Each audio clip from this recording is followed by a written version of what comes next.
الحمد للہ والصلاة والسلام علی رسولہ الکریم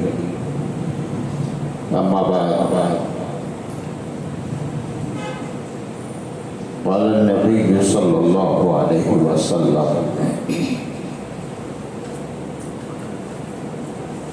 ثمانیۃ ابواب فی الجنہ منها باب يسمى الريان لا يدخله إلا الصائمون كل ابن آدم كل عمل ابن آدم يضاعف الحسنة بعشر أمثالها إلى 7 ضعف قال تعالى إلا الصيام فإنه لي وأنا أجزي به يدعو شهوته وطعامه لأجله فرحة عند الفطر وفرحة عند لقاء ربي ولخلوف فم السائم عند الله أطيب من ريح المسك الصيام جنة أو كما قال عليه الصلاة والسلام.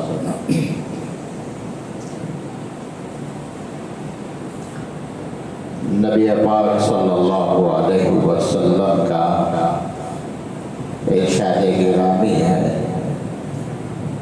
رسول اللہ صلی اللہ علیہ وسلم نے فرمایا کہ جنت میں 8 دروازے ہیں جس سے جنتی لوگ داخل ہوتے ہیں.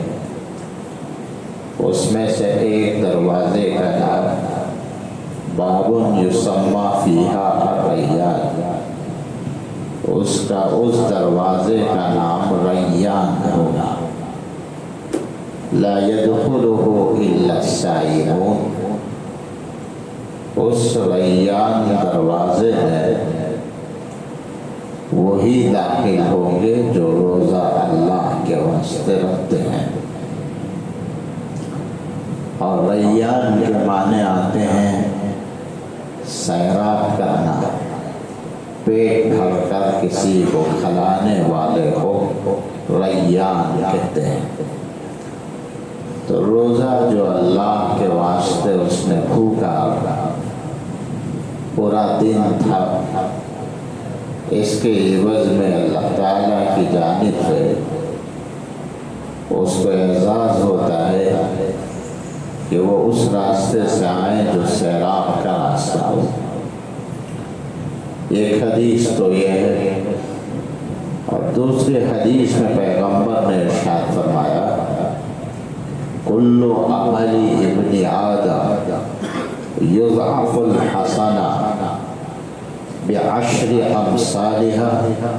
الى 700. دنیا کے اندر جو کوئی بھی ایک نیکی کرے اس ایک نیکی کا بدلہ 10 کے برابر ثواب دیا جاتا ہے. اور بعض اعمال ایسے ہوتے ہیں الی 700 کہ 700 تک دیا جاتا ہے. بعض اعمال 1,00,000 تک بھی ذکر کیا گیا ہے، جیسے مکۃ المکرمہ میں جو نماز پڑھیں گے اس کو 1,00,000 نماز کا ثواب دیا جاتا ہے. تو ہر نیک عمل کا بدلہ یہ نیکی اگر کریں تو صرف ایک کا بدلہ ایک نہیں دیا جاتا، بعشر امثالها کہ اس کو 10 کے برابر ثواب دیا جاتا ہے. جس کو اللہ تعالیٰ نے بھی کلام مجید میں ذکر فرمایا من جاء بالحسنہ فلہ 10 امثالها. کسی نے ایک اللہ کے راہ میں 1 درہم 1 روپیہ خرچ کرے گا تو ہم اس کو 10 روزے کا ثواب ادا کرتے ہیں، اور یہ 700 تک پہنچتا ہے، اور بعض مواقع پر لاکھ تک بھی پہنچتا ہے۔ لیکن روزے کا ثواب کیا ہے، کتنا ہے، اس کو حدیث میں قرآن میں بیان نہیں کیا گیا۔ اگر کوئی نماز پڑھتا ہے تو 5 نماز کا ثواب، 10 نماز کا ثواب دیا جائے گا۔ 1 روپیہ خرچ کرتا ہے تو پھر 10 روپیہ کا ثواب دیا جائے گا۔ لیکن روزے کے بدلے میں کیا ثواب رکھا گیا ہے، کیا مقدار ہے، اور اس کی کیا معیار ہے، یہ نہیں بتایا گیا۔ اسی لیے اللہ تعالیٰ فرماتے ہیں قال تعالی فَإِنَّهُ لِي وَأَنَا أَجْزِي بِهِ، کہ روزہ میرے لیے ہے اور میں ہی اس کا بدلہ دوں گا۔ یعنی اس کے بدلے کو چھپا دیا گیا، اس کے ثواب کو چھپا دیا گیا۔ ایسا کیوں کہا اللہ نے کہ روزہ میرے لیے ہے اور میں خود اس کا بدلہ دوں گا، اور ان تمام کے علاوہ، اس روزے کے علاوہ باقی تمام نیک اعمال کے ثواب کو بتا دیا گیا، صرف روزے کے ثواب کو مخفی کیوں رکھا گیا؟ محدثین کرام نے اس کے 2 وجہ بیان فرمایا۔ ایک وجہ تو یہ ہے کہ روزے میں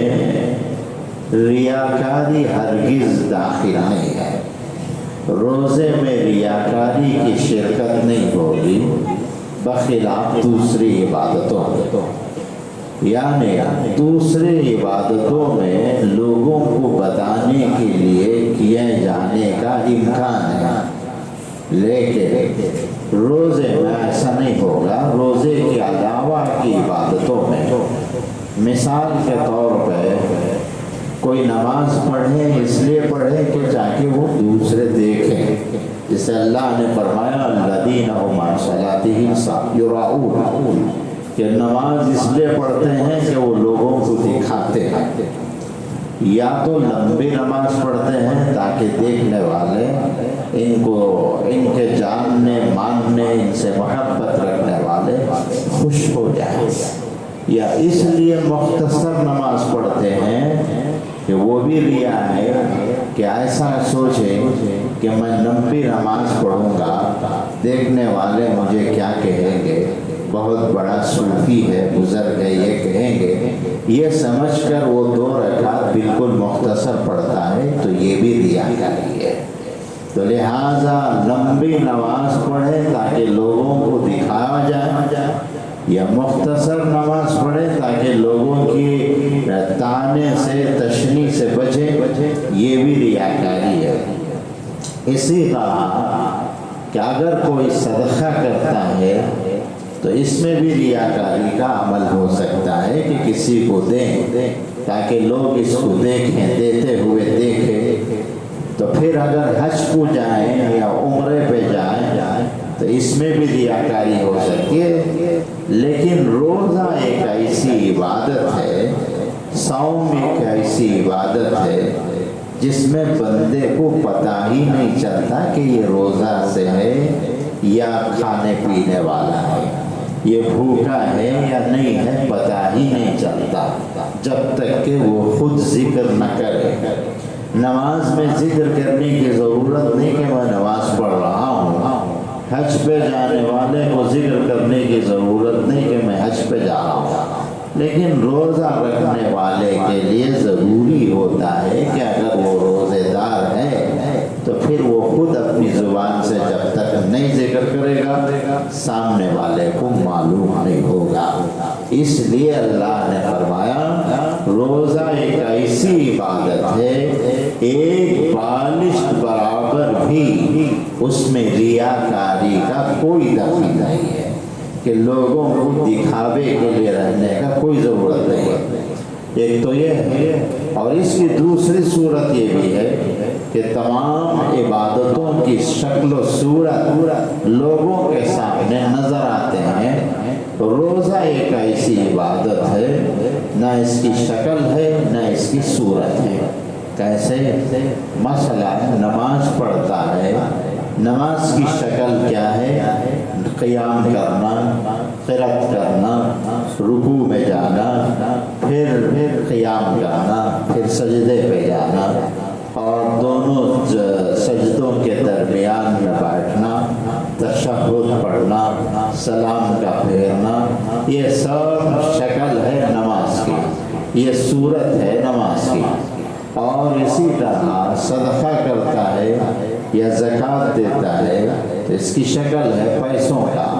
سونے کا، زیور کا، چیزوں کا، چاول کا، جیسا بھی ہو اس کی شکل موجود ہے۔ اور حج پہ جاتا ہے تو پھر اس کی شکل موجود ہے کہ وہ سفر پہ جانا اور واپس آنا، تو تمام عبادتوں کے شکل موجود ہے کہ اگر میدان غازی، میدان جہاد میں شرکت کرتا ہے تو اس میں بھی شکل موجود ہے کہ وہ جائیں میدان جہاد میں اور دشمن اسلام سے لڑیں اور شہید ہو جائیں۔ لیکن روزہ ایک ایسا ہے جو اس میں شکل بھی نہیں ہے، صورت بھی نہیں ہے، بالکل چھپی ہوئی چیز ہے۔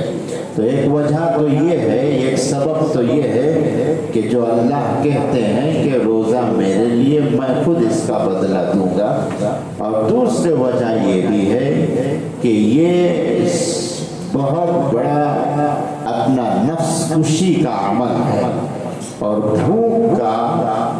کو برداشت کرنے کا عمل ہے، اور صبر کرنے کا عمل ہے۔ حضرات گرامی، واقعتاً جو روزہ رکھ کر اور اپنے پیٹ پالنے کے لیے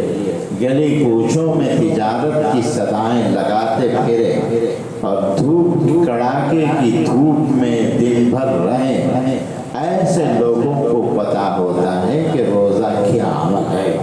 کہ روزہ رہ کر اور ٹھنڈی ہوائیں اور ٹھنڈی جگہ بیٹھنے اور آرام کرنے سے معلوم نہیں ہوتا۔ تجارت کے لیے نکلیں، صدائیں لگائیں، یا پھر وہ مریض جو شوگر کا مریض ہوتا ہے، جس کی شوگر بارڈر لائن سے بہت اوپر ہو، 350 400 ہو، اور ایسا مریض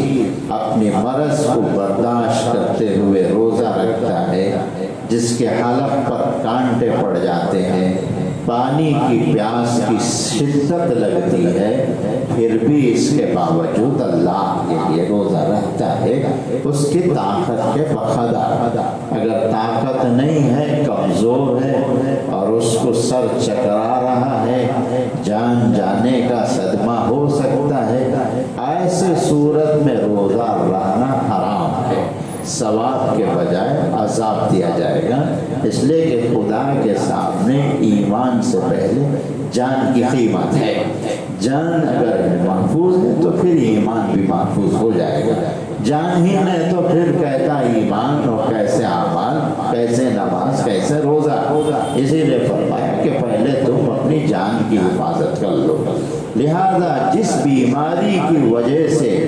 بیماری میں شدت آ جانے کا امکان ہے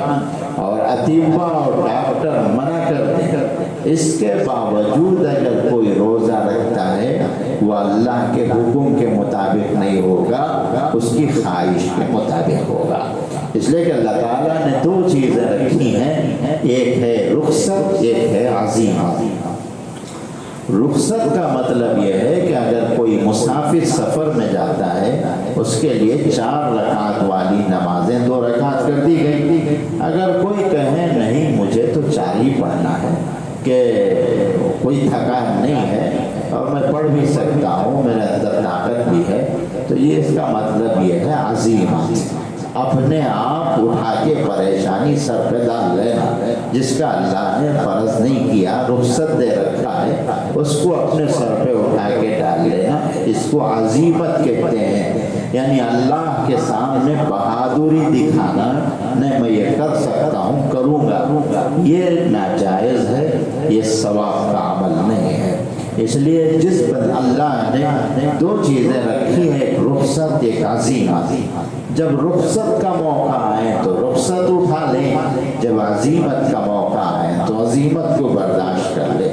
تو لہٰذا یہ بھوک کا مہینہ، پریشان اور پیاس کا مہینہ ہے، تو ایسے موقع پر جو صبر کرتا ہے، اس وجہ سے اللہ نے فرمایا یہ مہینہ میرے لیے ہے، میں خود اس کا بدلہ دوں گا۔ تو اس حدیث کا یہ ہے۔ اور دوسری بات اللہ نے یہ بھی فرمایا کہ میں اس لیے میں اس کا بدلہ دیتا ہوں، میں اس لیے کہہ رہا ہوں، یدعو شہوتہ وطعامہ لعجلی، اس نے اپنی شہوت کو چھوڑ دیا،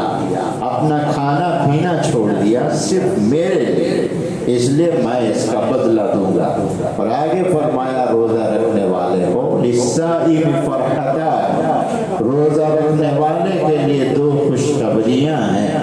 فرحت عند فطری و فرحت عند لقاء ربی۔ یہ خوشی تو اس وقت جب افطار کرتا ہے، دن بھر بھوکا رہ کر اس کے دسترخوان میں قسم ہا قسم کے پھل سجا دیے گئے اور قسم ہا قسم کے کھانے کی چیزیں سجا دی گئی اور پانی وغیرہ رکھا گیا ہے، ایسے موقع پر ابھی چند منٹ میں وہ روزہ کھولنے والا ہے، تو اس وقت جو خوشی ہوتی ہے وہ تو یہ خوشی ہے۔ اور دوسرا یہ ہے وَفَرْحَةٌ عِنْدَ لِقَاءِ رَبِّ، میدان محشر میں اللہ اس کو حسم و خوشی چہرے کے ساتھ استقبال کرے گے کہ بندہ تم میرے طرف آ جاؤ، کہ آپ میرے طرف آ جائیے، اس لیے کہ آپ میری وجہ سے میرے حکم سے بھوکے تھے، اس لیے دو خوشیاں یہ ہوگی۔ اور تیسری بات فضیلت روزے دار کی ہے، فرمایا وَلَحُوفُ الْمِسْكِ وَلَحُوفُ الصَّائِمِ عِنْدَ اللَّهِ أَطْيَبُ مِنَ الْمِسْكِ، اور روزے دار کے منہ کی بدبو اللہ کے نزدیک مشک سے زیادہ خوشبودار ہے۔ اور آگے فرمایا کہ الصیام جنہ،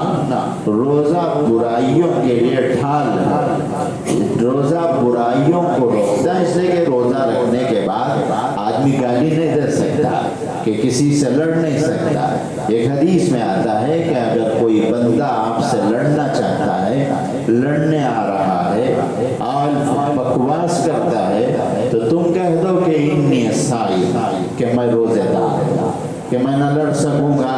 نہ تمہاری زبان کی غلط باتوں کا جواب دے سکوں گا، اس طرح کہتے ہیں کا حکم ہے۔ اور آگے حضرت سلمان فارس رضی اللہ عنہ فرماتے ہیں کہ شعبان کا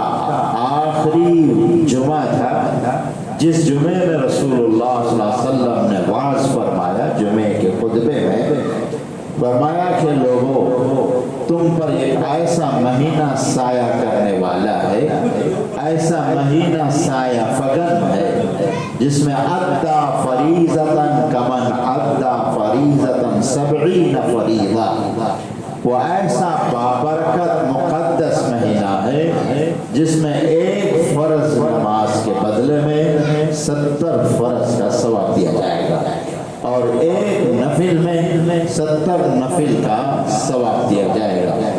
اور آگے رسول اللہ صلی اللہ علیہ وسلم نے فرمایا وَمَنْ أَصْبَحَ صَائِمًا سَقَى اللَّهُ شَرَابَهُ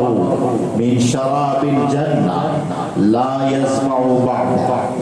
جو شخص روزہ کسی کو رکھوائے اور روزہ کی سحری کا انتظام کرائے، اللہ تعالیٰ اس کو میدان محشر میں آب کوثر سے پانی پلائیں گے، پھر اس کے بعد اس کو کبھی پیاس نہیں لگے گی جب تک وہ محشر میں رہے گا، حتیٰ یدخلہ الجنہ، یہاں تک کہ وہ جنت میں داخل ہو جائیں، اس وقت تک اس کو ہرگز پیاس نہیں لگے گی۔ اور نبی پاک علیہ السلام نے ارشاد فرمایا ینادی مناد فی السماء یا باغی الخیر اقبل یا باغی الشر اقصر وللہ عتقاء من النار وَذَلِكَ كُلِّ لَيْلَةٍ، فرمایا کہ ہر دن ہر رات آسمان پہ ایک شخص پکارتا ہے کہ کہتا ہے کہ اے خیر کے کام کرنے والے آگے بڑھ کر خیر کا کام کر، اس لیے کہ یہ رمضان کا مہینہ ہے۔ یا باغی الشر اقصر، اے برائی کرنے والے اب تو رک جا، وَلِلَّهِ عُتَقَاءُ مِنَ النَّارِ، اس لیے کہ آج ہر دن مغرب بعد سے فجر تک جہنم سے جہنمیوں کو آزاد کرتے رہتے ہیں۔ وَذَلِكَ كُلِّ لَيْلَةٍ، اس طرح کا پکارنا ہر رات ہوتا ہے، ہر رات ہوتی ہے یہ پکار، اس لیے اس میں برائیوں سے رکے، نیکی کے کاموں میں آگے بڑھے۔ اور حضرت سلمان فارس آگے فرماتے ہیں کہ اولہ رحمت و اوسطہ مغفرت و آخرہ عتق من النار، رسول اللہ صلی اللہ علیہ وسلم نے ارشاد فرمایا کہ یہ ایسا مبارک مہینہ ہے کہ اس میں پہلے 10 رحمت کے ہیں اور دوسرے 10 مغفرت کے ہیں اور تیسرے 10 جہنم سے آزاد کرنے کے ہیں۔ الغرض، روزہ رکھنے کی وجہ سے کوئی بیمار نہیں ہوتا، روزہ رکھنے کی وجہ سے کوئی کمزور نہیں ہوتا۔ ہارون رشید کی محل میں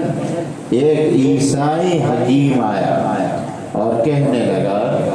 کہ بادشاہ سلامت، کیا آپ کے قرآن میں طب کے حساب سے کوئی چیز موجود ہے، یعنی صحت کے لیے کوئی چیز موجود ہے؟ تو ہارون رشید نے ایک بہت بڑے عالم اس وقت میں، ان کا نام تھا حسن ابن علی، ان کی طرف دیکھا اور دیکھ کے پوچھنے لگے کہ کیا آپ کے پاس اس کا جواب ہے؟ حسن ابن علی نے کہنے لگے کہ ضرور قرآن میں موجود ہے کہ کلوا واشربوا ولا تسرفوا، کھاؤ اور پیو، اسراف مت کرو، یعنی اس کا مطلب یہ ہے کہ جتنا ہو سکتا ہے اتنا کھاؤ، طاقت سے بڑھ کر مت کھاؤ، معدے کو حد سے بڑھ کر تکلیف مت دو، حد سے بڑھ کر مت پیا کرو، یہ مطلب ہے۔ اسراف مت کرو کا مطلب یہ نہیں ہے کہ کھاؤ پیو باہر لے جا کے مت پھینکو، وہ تو ہرگز کرنا ہی نہیں ہے، لیکن یہاں مطلب یہ ہے کہ کھاؤ پیو لیکن حد سے بڑھ، حد سے زیادہ مت کھایا کرو، کبھی بھوکا بھی رہا کرو، کبھی پیاسے بھی رہا کرو۔ پھر اس حکیم عیسائی پوچھنے لگا کیا آپ کے پیغمبر کے پاس احادیث میں روحانی تعلیمات کے علاوہ جسمانی تعلیمات کا کوئی سنہرا اصول ہے؟ حسن ابن علی کہنے لگے کہ کیوں نہیں، موجود ہے، کہ رسول اللہ صلی اللہ علیہ وسلم نے فرمایا کہ تمام بیماریوں کا جڑ معدہ ہے، اور جسم کو وہ چیز دو جو جسم قبول کرے، اور پرہیز کرنا علاج سے بہتر ہے، کسی بیماری کا علاج کرنے سے زیادہ پرہیز کرنا بہتر ہے، یہ چیز موجود ہے۔ تو حسن ابن علی کہنے لگا، حسن ابن علی کے اس جواب پر اس عیسائی کہنے لگا واقعتاً شریعت میں روحانی تعلیمات کے ساتھ جسمانی تعلیمات کی راز بھی بھرے ہوئے ہیں۔ حضرات گرامی، اسلام کے اندر اور صوفیاؤں کے پاس ایک اصول ہے کہ اس کو بھوکا رکھا جاتا ہے، بھوکے رہنے سے جو طاقت، جو قوت اور جو سمجھ بوجھ جو ہے وہ جو حاصل ہوتی ہے وہ پیٹ بھر کر رہنے سے حاصل نہیں ہوتا۔ سائنسی حساب سے جب کوئی بندہ کھانا کھاتا ہے تو دماغ فیصلہ کرتا ہے، اس لیے کہ دماغ ہی خون کو پورے جسم میں سپلائی کرتا ہے، پورے جسم کو دماغ خون تقسیم کرتا ہے کہ آنکھ کو کتنا خون چاہیے۔ میں تو وہ کہتا ہوں جو ہم نے عربی کتاب میں پڑھی ہے، ممکن ہے کہ انگریزی میں بھی ایسا ہی ہو، اس لیے کہ دماغ ہی طے کرتا ہے کہ آنکھ کو کتنا خون چاہیے، کان کو کتنا خون چاہیے، اور جب کوئی بندہ حد سے زیادہ کھاتا ہے تو پھر معدے کو زیادہ خون دماغ بھیجتا ہے، اور جب زیادہ خون دماغ بھیجنے لگتا ہے تو پھر دماغ سست پڑ جاتا ہے، اس لیے زیادہ کھانے والا آدمی سست رہتا ہے، اس پر نیند طاری ہو جاتی ہے، غنودگی اونگ آ جاتی ہے۔ وجہ یہ ہے کہ دماغ بہت سا خون اس کو سپلائی کر دیا اور جس کی وجہ سے دماغ میں خون کمزور ہو گیا، کم ہو گیا۔ تو اس لیے فرمایا گیا کہ زیادہ کھانا کوئی فضیلت کی بات نہیں ہے۔ آپ حضرات جانتے ہوں گے کہ شیر کا جو غذا ہے، جس کو پالا جاتا ہے، اس کو ہفتے میں ایک مرتبہ ہی گوشت دیا جاتا ہے اور باقی تمام دن اور رات وہ بھوکا رہتا ہے، پھر بھی اس کے باوجود اس کو جنگل کا بادشاہ کہتے ہیں۔ مگرمچھ کے بارے میں ہے کہ کتابوں میں لکھا ہے، عربی کتابوں میں، جتنے زیروح دنیا میں ہیں، یعنی جتنے جانور ہو، انسان ہو، جتنے بھی جاندار چیز ہیں، سب سے زیادہ عمر پانے والا مگرمچھ ہوتا ہے، کہ جو آج کی سائنس اس کو تحقیق کری اور تسلیم بھی کرتی ہے کہ اس کے عمر 120 سے لے کر 150 سال تک زندہ رہتا ہے۔ اور آج کا سائنس کہتا ہے کہ اس کے جو وزن جو ہے صرف 700 گرام وزن ہے، 1 کلو بھی نہیں ہے، صرف 700 گرام وزن، اور روزانہ اس کا کھانا جو ہوتا ہے وہ صرف 700 گرام کا کھانا ہوتا ہے۔ تو لہٰذا جب اللہ تعالیٰ اتنے بڑے جانوروں کو کم غذا سے زندہ رکھ سکتے ہیں تو پھر روزہ رکھنے سے ڈرنا یہ عقل سے دور کی بات ہے۔ اس لیے کہ روزے دار کے پاس تو اللہ آ جاتے ہیں، اللہ خود کہتے ہیں میں خود اس کا بدلہ دیتا ہوں، اور آگے فرمایا یزداد فیہ الرزق، اور جو بندہ جب روزہ رکھتا ہے تو اس میں اس کے رزق کو بھی بڑھا دیا جاتا ہے۔ تو حضرات گرامی، روزہ رکھنے کا سائنسی لحاظ سے اور طبی لحاظ سے بہت سی چیزیں اللہ تعالیٰ نے رکھی ہیں، عبادات کے اندر صحت رکھی ہے۔ تو آپ کو میں سائنس کا ایک راز یہ بتاتا چلوں، دل کا کام جو ہے، خون جو دل بھیجتا ہے سب سے پہلے دماغ کو بھیجتا ہے، اور جیسے کہ سائنس کے لوگ کہتے ہیں کہ 1 سیکنڈ میں دل جو خون کو پھینکتا ہے، فوارے مارتا ہے، 50,000 مرتبہ مارتا ہے اور پورا جسم کو سپلائی کرتا ہے۔ اور دل کے اوپر کا عضو، دل کے نیچے کا عضو، 2 حصہ ہے، کہ ایک جو دل کے اوپر کے عضو ہیں اور یہ جو دل کے نیچے کے عضو ہیں۔ نیچے کے عضو جیسے پیٹ ہے، پاؤں ہے، شرمگا ہے، سب، اور اوپر کا عضو سر ہے، آنکھ ہے وغیرہ۔ تو کہتے ہیں کہ سائنس کہتی ہے جو نمازی سجدے میں جاتا ہے اللہ تعالیٰ نے اس میں عجیب حکمت اور طاقت رکھے ہیں، اس لیے کہ دل کے نیچے کے حصے میں دل کو خون سپلائی کرنے میں کوئی پریشانی نہیں ہوتی، لیکن دل کے اوپر کے عضو میں خون سپلائی کرنا دل کے لیے مشکل کام ہوتا ہے اور بڑی محنت کرنے پڑتی ہے۔ لیکن جب بندہ سجدے میں جاتا ہے تو وہ دل جب خون پورے جسم کو سپلائی کرتا ہے تو چہرے پہ بھی خون کو بھیجتا ہے، دماغ کو بھی خون بھیجتا ہے۔ آپ اندازہ لگائیے کہ اگر کوئی بندہ صرف فرض نماز پڑھے کہ فجر میں 2، ظہر میں 4، تو 1-2 رکعت میں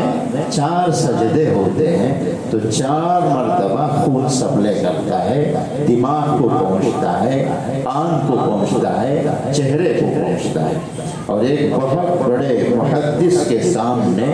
اس زمانے کے سائنسدان نے اس بات کا اقرار کیا کہ جو نماز پڑھتا ہے اس کے چہرے کھل جاتا ہے، چمکتا ہے، نورانی ہوتا ہے۔ وجہ اس کا کیا ہے؟ اس سائنسدان نے اس محدث سے پوچھا محدث نے اپنے حدیث کے حساب سے جواب دیا کہ اس لیے کہ نماز اللہ کے قریبی عبادتوں میں سے ہے، اس لیے اللہ نور دے دیتا ہے۔ تو اس سائنسدان نے سمجھایا بات ایسی نہیں ہے کہ جب تم نماز میں سجدے میں جاتے ہو تو وہ خون جب چہرے پہ آتا ہے تو جس عضو پہ خون زیادہ پہنچے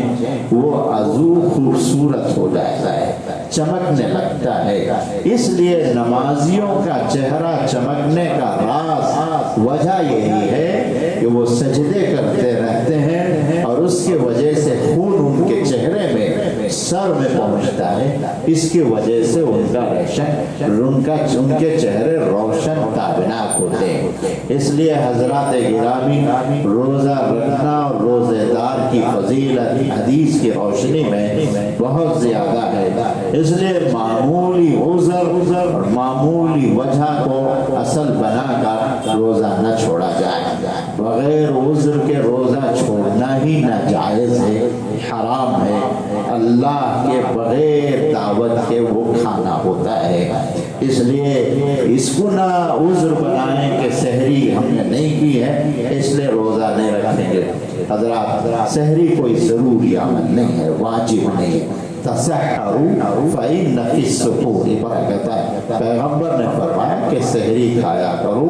سحری میں برکت ہے، سنت ہے، نہ کہ یہ واجب ہے نہ فرض ہے۔ لہذا معمولی وجہوں کو عذر نہ بنائے۔ اللہ کے قرب حاصل کرنے کے لیے دوبارہ اللہ نے یہ مہینے دیے ہیں، یہ رات دیے ہیں۔ ہم نے گزشتہ سال اور اس سے پیوستہ سال دیکھا ہے جس میں رمضان کا رتی برابر رونق نہیں تھا۔ لوگ جمعے کے لیے گھر گھر پھر رہے تھے، مسجدیں پھر رہے تھے، مسجدوں کو تالا لگا دیا گیا تھا، کہیں فرض نماز جمعے کی جماعت نہیں مل رہی تھی۔ اللہ نے پھر ایک بار موقع دیا ہے، اس موقع کو ضائع نہ کریں۔ اور ہم نے سال گزشتہ اور پیوستہ سال کھاندوں پہ صرف جنازے ہی جنازے دیکھے، ہر جگہ رزق کے لیے، راشن کے لیے ٹوکن دیے جاتے تھے، لیکن گزشتہ سال اور پیوستہ سال زمانہ الٹ گیا تھا، تدفین کے لیے قبرستان میں ٹوکن دینے لگے کہ میت کو یہ وقت لائیں، یہ وقت دفن کیا جائے۔ ٹوکن قبرستان میں تقسیم کر رہے تھے، اس لیے بدعملی کر کے، برائیاں کر کے پھر وہ موقع ہم اپنے اوپر لانے کی جرات نہ کریں۔ وآخر دعوانا